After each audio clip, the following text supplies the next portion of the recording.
Hello, UCAR. Peter Christensen here, coming to you from the CEO's desk. Going to talk today about referral agreements. So, one brokerage referring a potential client over to another brokerage. I know a lot of brokerages have their own agreements to facilitate this, which is fine.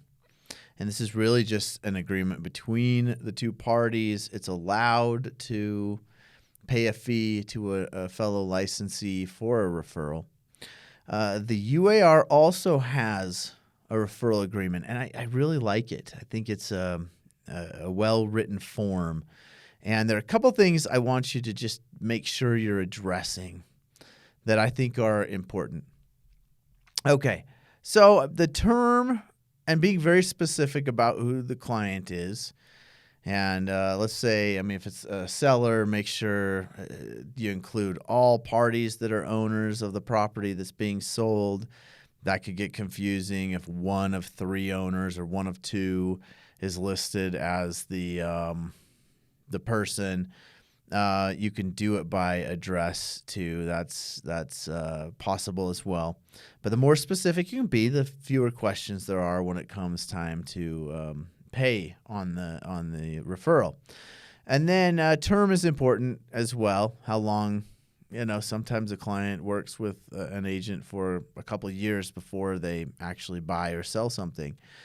And was it intended that this would go on until they buy or sell something, or how long? So that's important. But the one that can be important is that it's number 3 on the UAR form, and that is the type of referral. So is this a buyer, a seller, or potentially both?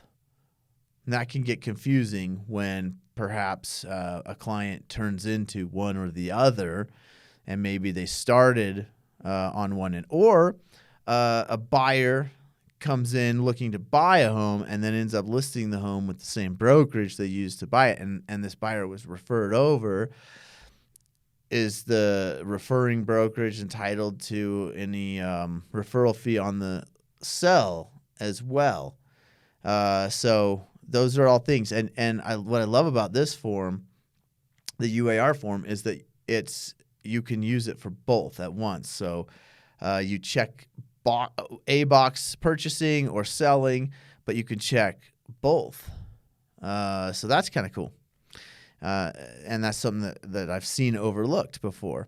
And then number 5 on that form, number of real estate transactions. This I've seen multiple times where a client is referred over, perhaps on one property was in mind, but they end up being, even within maybe a short span, a 1-year period, they end up being a repeat client. They sold whatever property, maybe it's a commercial property or something that the agent normally worked with them didn't feel comfortable doing. So they referred it over, got a referral fee from it, but then that client also starts buys a couple residential homes or buys and sells something, and you don't want any confusion. Does this cover everything this client's going to do in the next couple year, or for whatever that period is that's specified, or is it one transaction?